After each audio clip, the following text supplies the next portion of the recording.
I just spent $30 on the Cursed Alpha's mate. Yeah. Here's how. Started innocently enough. You know, usual, come home, scroll, scroll, scroll. But then something hooked me. It's different.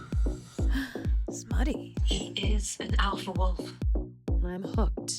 A very well endowed alpha wolf. What? 2 minutes later, the episode ends. Oh, God.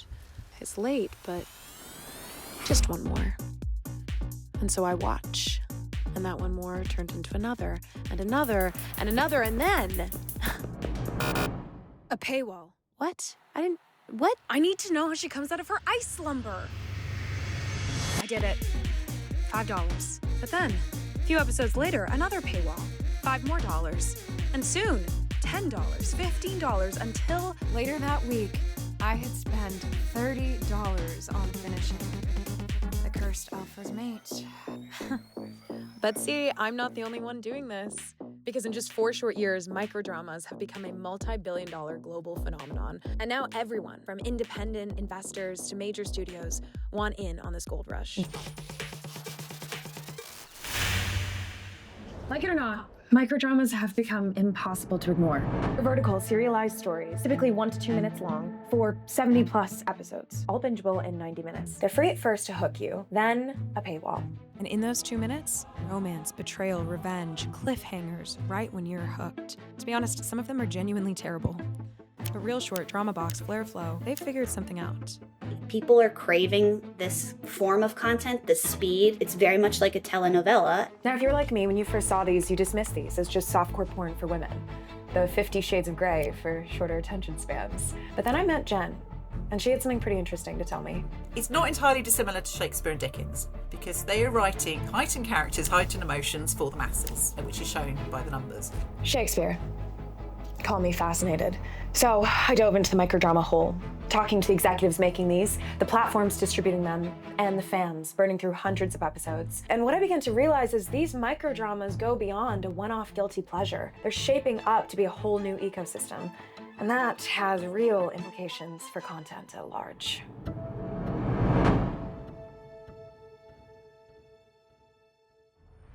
Vertical scripted content for your phone. Anyone else feel like we've been here before?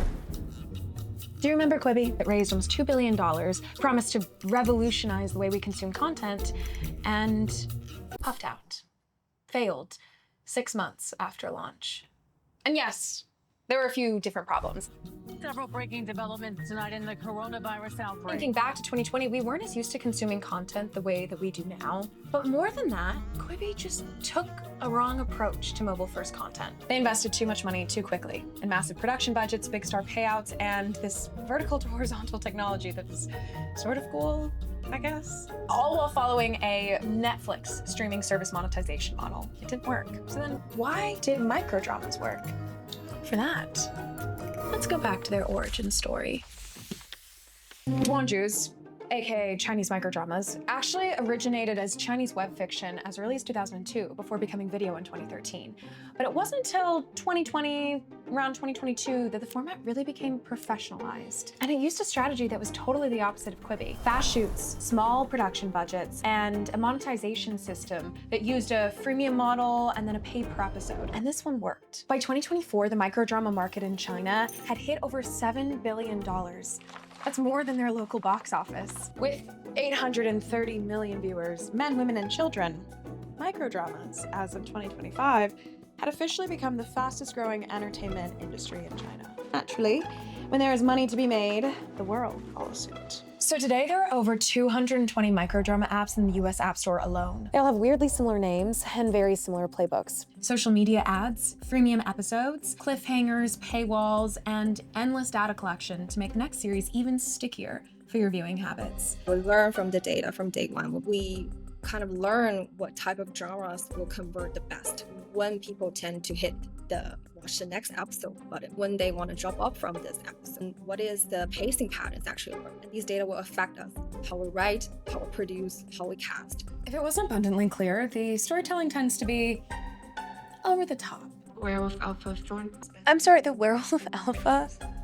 It's built on recognizable tropes, including rags to riches, betrayed lovers, and my favorite, all the billionaire stuff, particularly this one. It's homeless billionaires.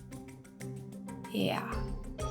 They're soap operas, I have something to confess. just in 2-minute increments or 70+ episodes. Okay, so based on my previous scrolls, the app knew to serve me fantasy cheesiness to ensure that I kept clicking next and next and next. It had been optimized by all of my viewing data.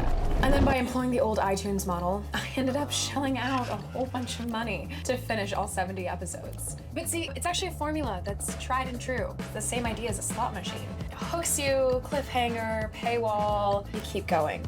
And based on that, I thought I had it figured out. But then I met Jen, and she had a different take. I'm here because I want to watch stuff which I escape to but makes me feel better. So it makes me laugh, or I watch some lovely people fall in love and end up happily ever after.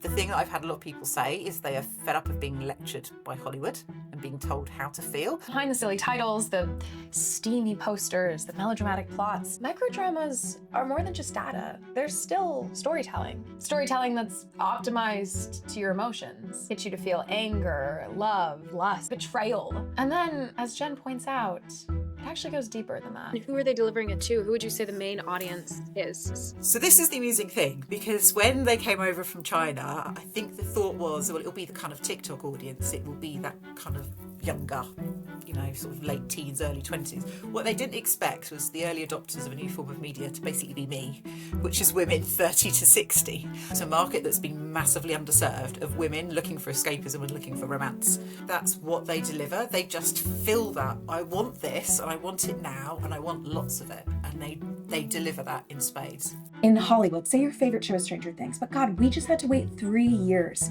for that new season. Or let's say that you love an actor, Timothée or Idris. In Hollywood, you maybe only get 1 or 2 movies from them a year. Versus vertical drama actors. For dramas, you can get 5 new projects from a favourite actor in a month. She goes on to talk about how much fans love that vertical series have a nice, wrapped-up ending. Versus for streaming shows, are we ever going to find out what happened to the society? And then take that and wrap it up in a seamless mobile experience.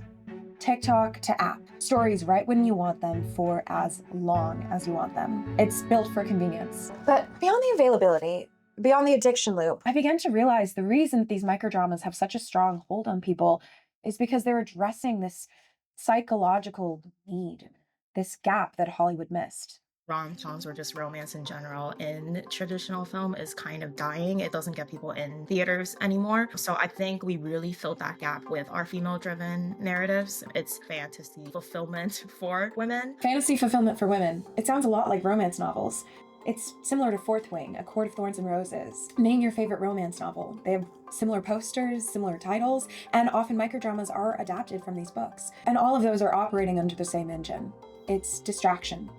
Escapism for our tough, busy lives. But one theme that I noticed as a reason for microdrama success was how fans are viewing microdramas as community.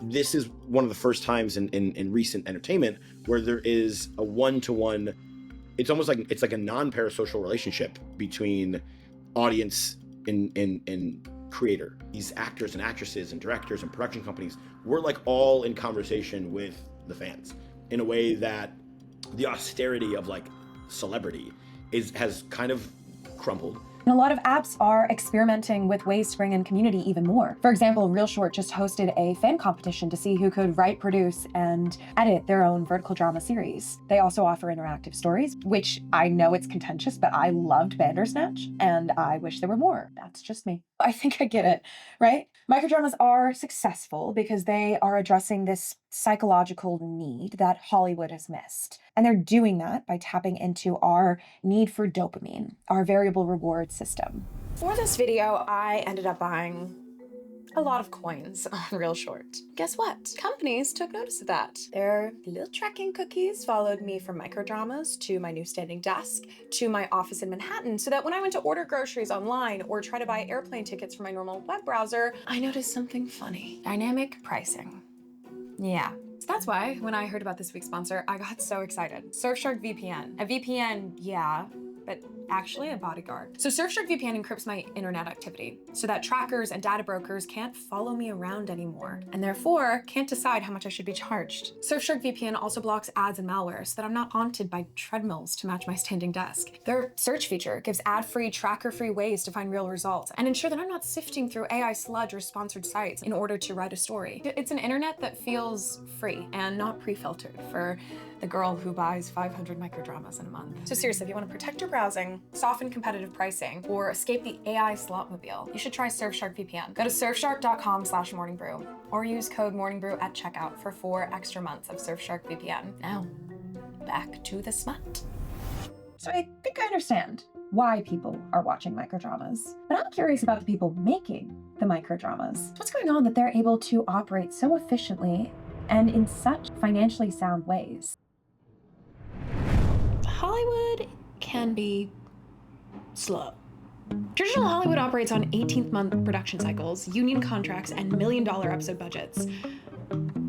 Microdramas are a different story. We move so quickly that you have to make executive decisions very, very fast. You can't stew over options and choices. You have to say, what can we get done quickly, fast, efficiently, and under budget? We have to keep the budgets in a very tight window, anywhere from $175,000 to $195,000. Sets, costumes, casts. They're limited to just the essentials.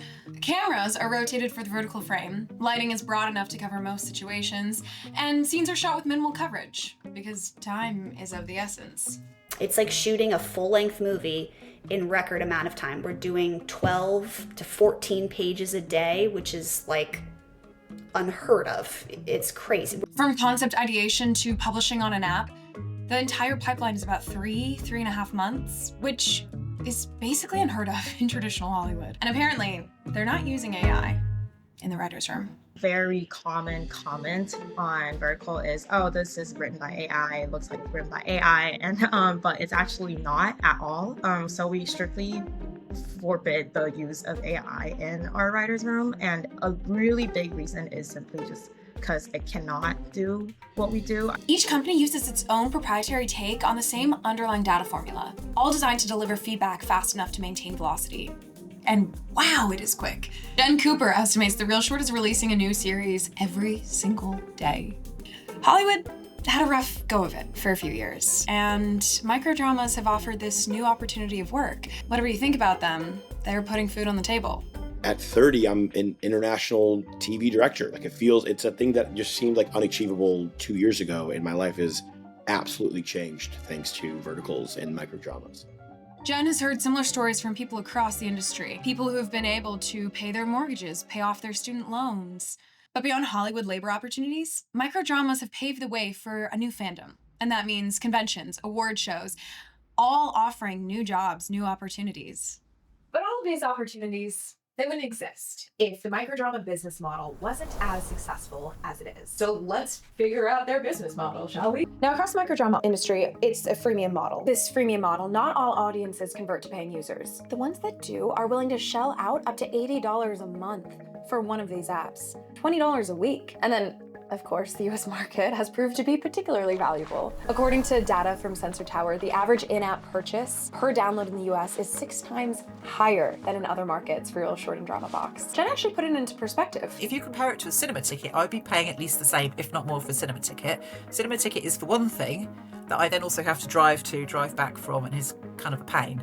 So for the same, I'm unlocking a huge amount of content that's all kind of similar that I'm going to want to watch. So that's when it all started to click. This isn't just Netflix. It's also Fortnite operating within TikTok. The entire experience uses dopamine, just like all of those do. So yeah, microdramas have 30 versions of the same billionaire romance. That's actually exactly what games do, or what TikTok does. Candy Crush, for example, adds 45 to 60 new levels every single week. I don't know about you, but I have seen the same trend on TikTok over and over and over again, and yet I continue watching. See, in all of these, you're incentivized to keep scrolling, to keep watching, to keep playing, because it's an endless progression system. Little drops of dopamine to keep you hooked, uncertainty about what's next, and then all of those versions, they just maintain velocity. But, I ended up having to watch a lot of these for this story, and I'm still unsure on the long-term outlook of microdramas, because eventually I did stop playing Candy Crush. Does that mean I eventually get sick of homeless billionaires. The very thing that has been the key to microdrama's success is also it's holding them back from making money. Because yeah, they're not profitable, really, yet. In 2024, DramaBox reported they made $323 million in revenue, but they only made a 3% profit. Real Short made $400 million in revenue and posted no profit at all. One Chinese forum estimated that, in general, microdrama platforms spend about 90% of their revenue on just acquiring customers. For every dollar, that's 90 cents that goes into buying your attention. You should feel pretty proud of yourself. It's the same growth over profit strategy that defined the 2010 streaming wars. But a big problem is that without owning their acquisition channels, microdrama platforms are at the whim of the algorithm. Let's say that ad prices spike, or the algorithm shifts and no longer wants to show you their content. All of a sudden, microdrama platforms aren't able to get you to their app and you're not spending money. Right now the system is operating as a double-edged sword. High risk, high reward. Spend big to grow fast and hope you hit scale before the money runs out. And then there's the limits of the content machine. Because I don't know about you, but there's only so many billionaire CEOs, alpha, werewolf things that I can watch. Out of the 20-something that I've made, 12 of them are pretty much the same story, just with different cast, or sometimes the same cast in a different location with a different scene partner, whatever. They tend to feel very similar. Within some of these tropes that we're seeing, like clearly there's going to be fatigue at some point in time. And then remember how the industry giveth work. It may actually not be that sustainable of work. Microdrama sets move really fast, but that pace is pretty intense for the crews, actors, writers, directors, all working on these. And as much as microdramas could benefit from longer production timelines or union protection, that could undermine the actual foundation that microdrama success is built on. You know, verticals work the way they do because of how we do them. She's right, as far as I can tell. Their speed, data, and low cost is what built this industry. You bring in a lot of SAG stuff and you bring in big name actors, you absolutely screw your budget. You can't get it made in time and the whole thing falls apart. And because the data rewards whatever draws the most clicks, studios sometimes lean into more sensationalist themes or provocative and intense storylines in order to get viewers' attention. These are not media and TV companies, these are data companies, these are tech companies making them. So they're not really looking at what's the art or the story we're telling, it's like what works, what do people click on? All we're looking at is the data, they're possibly not even watching the dramas, and we will make more of whatever's being clicked on. What that has meant, and I think as well with some cultural differences, is there's a lot of slapping. There's violence has increased. There's a lot of beating of women. Female actors often have to carry the brunt of really emotionally intense, sexually charged, often violent scripts with little room for pushback. It's gotten so intense that the Chinese government actually regulated 25,000 microdramas from their internet. I also read that Chinese regulators have urged microdrama creators to phase out a string of character tropes, including evil mothers-in-law and tyrannical CEOs. Regulation issues aside, what happens? Does the US government step in? There's no rating system for microdramas right now. In order to play in the big leagues alongside other streaming services, you've got to appeal to a wider audience. We really started exploring, how we can create that same fantasy fulfillment content for our male audience, that going towards that direction to kind of find a new market to fill. And I think it was the most unexpected type of content that I thought we would be doing. Especially in China, a widely popular trope for men are these stories of banquet humiliation. Everyone kind of stands around and tells the main character that he's not who he claims he is, and then he spends the whole banquet trying to prove that he is. Does follow that formula, just what gets them to pay and what gets them to stay is very different from our female-centric shows. The man that I did talk to about this, he's hesitant actually that microdramas are going to take off in a big way with Western male audiences. I think the thing that will get men to buy these stories are, God, I can't imagine a world where it's not something pornographic or like something incredibly divisive or something like that. I just don't see a dude just being like, oh my God, I see what happens next. Maybe, hopefully. I really hope that my movies are for everybody. And then at least in the US, microdramas have this huge existential challenge. There's still a stigma associated with watching these, and so no one's talking about them. Microdramas don't yet produce cultural hits. There's no word of mouth yet, no franchise potential. But despite these cracks, demand is high. And it looks like microdramas might be here to stay. at least for a while. We are very much in the toddler stage of this form of content. And I'm very excited to get to child stage, perhaps, in 2026. So, yeah. Safe to say these apps likely aren't going anywhere. But do they have the potential to disrupt Hollywood? Verdict's still out. Most likely, verticals continue to compete for the places where our attention is weakest. It's mobile first entertainment. This is where it's at. You know, again, as someone who moved to Hollywood to pursue Hollywood and like tried and true TV sets and movie sets, yes, of course, like part of me is like, oh, this is like a little sad and a little, crazy that like it's changing so much. But at the same time, we have table reads, we have chemistry reads, we have rap parties. Like it's all the same glamour of Hollywood, but just a little different. So, a giant shift in storytelling really began in the most mundane way possible. Scrolling TikTok. Proving all you need is a hook, a werewolf prince, and maybe $15. Until next time.